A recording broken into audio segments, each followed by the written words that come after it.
Hey guys, today I'm filming my Hit It or Quit It thoughts on hauls number 35. If you guys have never seen one of these videos from me before, I'll have my playlist linked down below. And basically I'm going to be reviewing every single item that I featured in a haul video from about 10 months back and letting you know my current thoughts on those products. Oftentimes once you see something featured in a haul, you never hear it mentioned again unless it's in a favorites or an empties. So the purpose of these videos is to be able to review every single item that I purchased. My inspiration for this series is It's Kirsten and her What I Thought on Stuff I Bought series. I will have her channel and her playlist linked down below. A lot of people are doing this kind of video on their channel now, which I think is great. I think these videos are really fun to watch and they're also really fun for me to film. I will also have linked down below the original haul video, and I will list and link all the items that I'm mentioning. So just looking at all of these products here, I can remember that I got all of these items on a really great sale or deal. So make sure you check out that original video if you like that kind of information, because I cannot remember all the details right now.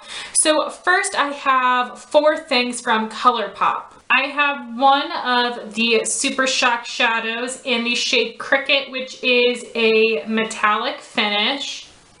And right here is a swatch of Cricket. This color is really interesting. It is a purple taupey color, but it does have this flash of a golden bronze to it. It is really interesting.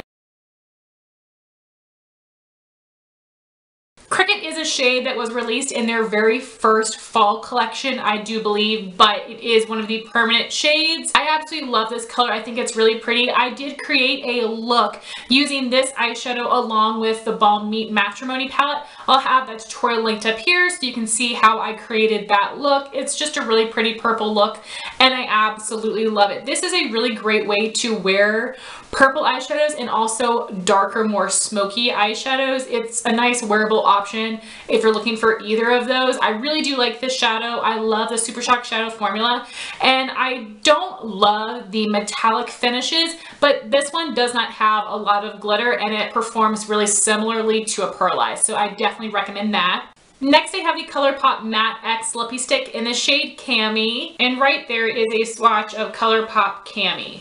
The Colourpop Lippie Stick in Cami is a really pretty warm, rosy mauve color. While Colourpop has so many mauves and there are shades that are similar to this, I don't think there is an exact dupe for this. I really do like the Matte X formula. It feels so comfortable, and this is more matte than their regular matte finishes. I wish they had more shades in this Matte X finish. The annoying thing about this Lippie Stick is that when I received it, it is detached from the base. So when I twist it up and down, sometimes it moves around in the packaging, which is really annoying. So I just tried to get it centered and it's working fine now because I fixed it in there, but that is annoying. And that happens with a lot of Colourpop products. The lip liners fall out of the packaging, the eyeshadows come crumbled, but they're easy fixes or just small annoyances, and because they're only $5, it isn't that big of a deal. So I do really love this color, especially for the winter time. This is a wearable color, but I don't know if I would call it an everyday lipstick because it is very pigmented, but definitely a great shade that I love to wear in the winter time. So I recommend this formula and that shade.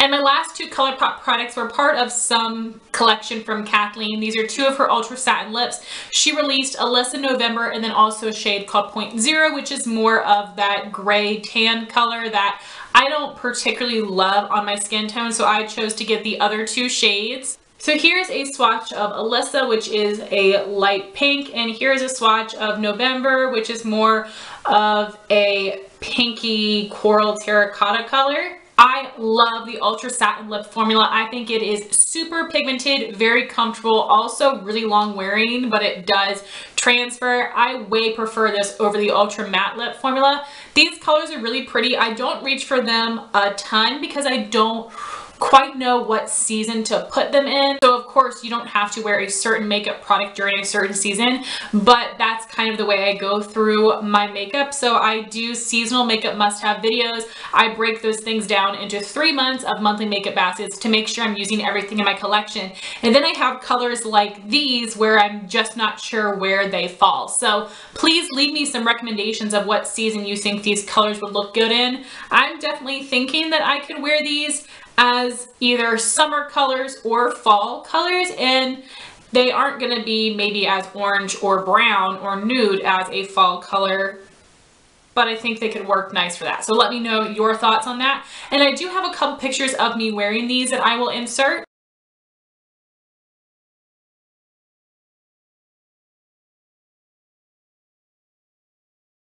And these are still available on the Colourpop website. I'm pretty sure all of Kathleen's products are still available, which is fantastic, and I hope they continue to keep it that way. Highly recommend these colors and the formula. Next, I have 2 brushes from Sigma. I purchased these from Dermstore. I know that Sigma was having some special sale. Dermstore was price matching, and they accidentally had these for even cheaper than the Sigma website, and I got to use a coupon for being a first-time customer, and I got both of these brushes for under $10 each, which is incredible because Sigma brushes are expensive. So the 2 brushes I got would be the Sigma F23 Soft Angled Contour and the F77 Chisel and Trim Contour Brush. And these are part of some highlight and contour collection that had released a couple years back. I chose to get the F23 because I knew that Makeup by Tiffany D really liked this, and she likes using it with bronzers, so I thought I would give it a try for that. And then I got the Chisel and Trim brush to use to clean up under my contour to really help sculpt that area, maybe around my nose. So I definitely did not need these brushes, but the reason I got them is because they were so cheap. I don't regret buying these at all, but I can tell you that I never ever reached for either of them.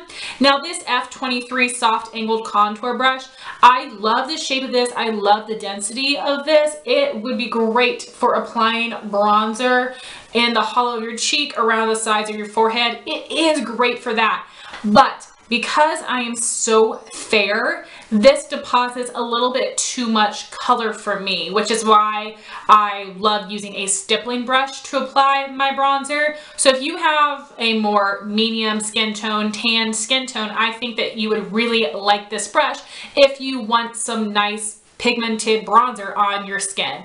So it just doesn't work for my skin type, but I love the quality of this brush, and I do reach for it now and again. I think that I can use this with the Physicians Formula Butter Bronzer because that's so light. I can get it to work with this brush.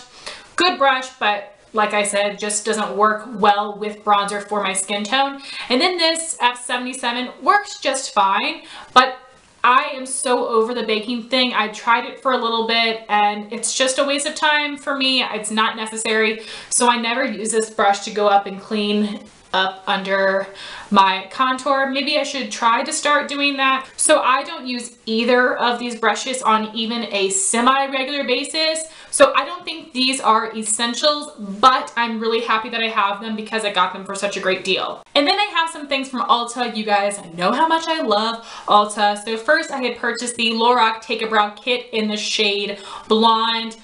Sometime during the summer, randomly, Ulta had this product and a couple other things on sale, so I did decide to pick it up because I had run out of it. This is in the shade Blonde, as I said. I like to use this lighter shade for my brows. I love this. This is the perfect warm tone brow powder for blondes, and even though it's warm, I don't think it looks too orangey or too red. I'm actually using it in my brows today, but I'm using a more cool brow pencil, so it kind of helps balance that out.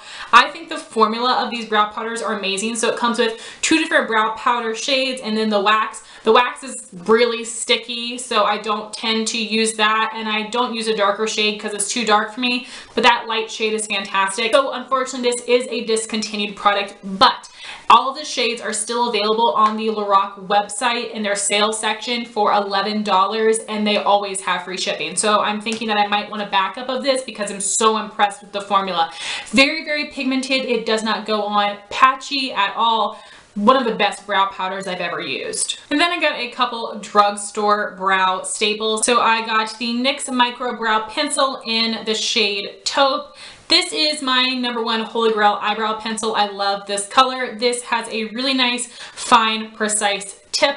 Taupe is a really great cool tone color for me. It is so easy for me to line and fill in my brows with this. I think that this is a great alternative to the Anastasia Brow Wiz, which I will never purchase again because I think the NYX works really, really well. So that is definitely a Holy Grail product of mine. And then I also got the NYX Tinted Brow Mascara in the shade Blonde. This is a great, very, very light, cool toned blonde color, and this is what the wand looks like. It isn't as small as the Gimme Brow, but it also isn't as big as a regular mascara wand. I think this is a great size for my brows, and I've tried a couple of different tinted brow gels, and this one is my favorite. And this blonde color is a little bit lighter than my brow hairs, which I like because, as you can tell, my brows are a really intense shape. So I like going over my brows with this brow gel because it makes each individual brow hair stand out, and it makes my brows look a little bit more natural and not so painted on. This is absolutely incredible. I definitely love this, and I will continue to repurchase it. And then I had this little free gift of the Lorac Front of the Line Pro Black Eyeliner Pencil, and I hate to say it, but brand new. I have not used it yet, but I have held on to it. And this is untouched because I never use black pencil liner. I barely use pencil liner in general. I love liquid liner on my top lash line, and I don't often put eyeliner in my waterline or my lower lash line, especially not black, because my eyes run so bad. I've tried so many liners that say they're waterproof, and I've kind of given up hope and I've stopped wearing liner on my lower lash line. I definitely want to try this and see if it is good or not, but I'm holding on to it because it is a mini, and in case I decide I do want a black liner, but I haven't used it in 10 months. It's kind of sad. Then I had a couple free gifts. The first thing is this little mini Buxom gloss in the shade Dolly. This is their full-on lip polish, not the lip cream formula. This is a really pretty dusty mauve shade. I love the Buxom glosses. They're my favorite high-end gloss. They have a light medium opacity, and they do have that really nice minty tingle to them. I love the smell because it is a mix of vanilla, sugar, and also a bit of mint. It smells really good. I love it. I love the tingle. It's very refreshing, and I do think that this is a pretty color, but I want to use this up, but I don't think I'll repurchase it. I love the Buxom glosses, but because they are so sheer, I don't feel a need to have a bunch of them. I've got my awesome nude and sandy that I love, and I don't know if I would buy any more of the lip polishes just because I don't use gloss as a topper that much. I prefer wearing it on its own, and this is more on the sheer side, but I do love the color and the formula, and I do plan on trying to use it up. Then I got one more free gift from Benefit. This is their Kabrow, which is their brow pomade, and I got the shade 1. I recently used this up in a Project Pan video. The shade number 1 is a really great light blonde color that is a bit more on the warm side without being too orange or too red. I love the color of this. It was one of the lightest blonde brow pomades I've ever seen, and I did really enjoy the formula. It worked really well. It was definitely on par with every other brow pomade that I've tried, but I don't love brow pomades. I think they look harsh, and yes, they are actually quicker to use in my normal routine, but they just look too harsh for me. So while I think this was a good formula, I just don't enjoy brow pomades in general. So that was everything that I purchased, and now I have a Sephora Play Box. This was a really good month. So the hair care product was the Ouai Wave Spray. I know this is a really popular brand. That's how much I've used. I do like the scent of it. It does give nice natural beachy waves. My hair is almost completely straight with a little bit of dense in it. It's like between straight and wavy. Not super cute, but I like to have my hair wet, braid it overnight, and then I'll take out the braid and spray it with this, and it does a nice job It is like a normal wave spray where it will make your hair feel kind of sticky, but I don't think it dries it out as much as a salt spray would. So I think this is good, but I just don't reach for it a ton, but maybe I will this summer. And the next thing was really exciting, but I haven't used it. This is the First Aid Beauty Skin Rescue Deep Cleanser with red clay. I've heard amazing things about the red clay line for people with oily skin. This is a huge size, and I've been doing a lot of different project pans with my sample size products I've been getting from Sephora Play, but because most of those are really small, I've been reaching for them over this one. But I definitely think because I have had it for 10 months, I definitely want to use it this summer. It's going to take me a while, but I want to use it before it goes bad. And then we got 3 makeup products. I received the Smashbox Photo Finish Pore Minimizing Primer. I have used up 2 of these travel sizes. The travel sizes are $16 for half an ounce, and they last me an entire year, which is really, really fantastic. And by the time I get to the end, they start to dry out. So I would never really recommend purchasing a full size of this because you actually get less product for your money. It's cheaper to buy 2 of the travel size than it is to buy one of the full size, even though you're getting the same amount of product. And also I feel like it would probably dry out by the time you finally finish that up. So anyway, I recommend getting the travel size version. I have not opened this yet because I just recently finished the travel size I had, and also right now I'm working on the Makeup Forever Pore Filling Primer, but that one should be done within a couple weeks, and then I'll start using this. This is the best pore filling primer I've tried. I don't like Benefit Professional. The Makeup Forever is good, but I think this one works just as well, if not a little bit better. I do think this has a nice thick consistency, but I feel like it could be a little bit drying if you have dry skin. But if you have dry skin and you use this, let me know. Because this is a pore filling primer, I wouldn't recommend putting it all over your face. I would just put it on the places that you have large pores or wrinkles, but I definitely recommend this product. I love it. And then we got a little mini of the Too Faced Chocolate Soleil bronzer in their regular middle shade, which is medium deep. So it isn't the milk chocolate or the dark chocolate, it's their original. Of course, everybody has to smell it. It smells good. This is a really great color. This is pretty dark for me, so I have to use it as a contour. I can't use it as a bronzer. I do really like this. I'd be interested to see how milk chocolate works for me. I'm actually not very picky when it comes to bronzer. I have a lot of bronzers and contours in my collection that I really love, and I think this is a great one. And the last product has gotten some mixed reviews. This is the Blotterazzi by Beauty Blender, and mine is dirty because I use this all the time. I keep it in my purse to touch up, and this basically soaks up the oil in your face. I know Cassie from Thrift Thick loves using this to soak up sweat, which I'll definitely be able to test out this summer, but I love this. I think the teardrop shape is great because I will just take the tip of it and get around the sides of my nose and between my brows, and then I can take the butt end and get the larger areas of my face. I really recommend this. So I am very oily skin. I have to touch up a lot throughout the day, and I don't keep blotting papers because they can get pricey and I go through them really quickly. So usually I would just blot in the bathroom with a piece of toilet paper, and I don't tend to have a problem with that, but sometimes it can lift off my foundation. This never lifts my foundation. It doesn't leave my skin looking weird or have any marks in it. It just soaks up the oil, and this is something you can wash. I know people are grossed out by keeping this in a case. I don't know, maybe I'm just a gross person, but it doesn't bother me. I keep it in this little container and it is very easy to wash.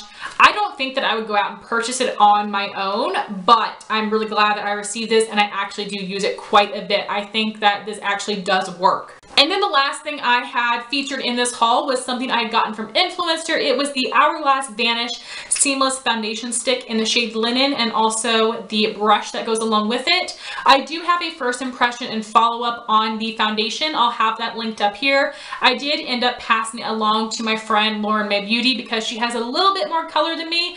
Unfortunately, when I chose my shade, I should have known. I should have gone lighter. I should have taken the chance to go lighter instead of darker. But at the time I was picking the shade, this product was not even released yet for me to be able to figure out what my shade might be. The PR packages hadn't even gone out. So that's why I ended up choosing the wrong shade. That gave great coverage, but it didn't hold up well against my oily skin, which was a bummer. But if you have normal skin or even combo, I think it would be awesome. It is really pricey, but it is a really good formula. And I loved this brush. So I've only used this brush with the Hourglass Vanish Seamless Foundation Stick, and I think I also use this with the Makeup Forever Foundation Stick. It works really well. This is a very, very dense brush, but it's still very soft and it just moves the product around nicely. I've never tried this with straight up liquid foundations. I think this brush is like $40, which is stupid. Stupid, stupid, stupid. Please do not waste your money on this brush. It is good, but I would never pay that much money for it, especially if I was only going to use it with stick foundations. Absolutely not. Good brush, but definitely not worth that price tag. So guys, that was my hit it or quit it thoughts on hauls number 35. I would love to know your thoughts if you've tried out any of these products in the comments down below. Thank you all so much for watching this video. Please like, comment, and subscribe, and I'll talk to you soon. Bye guys.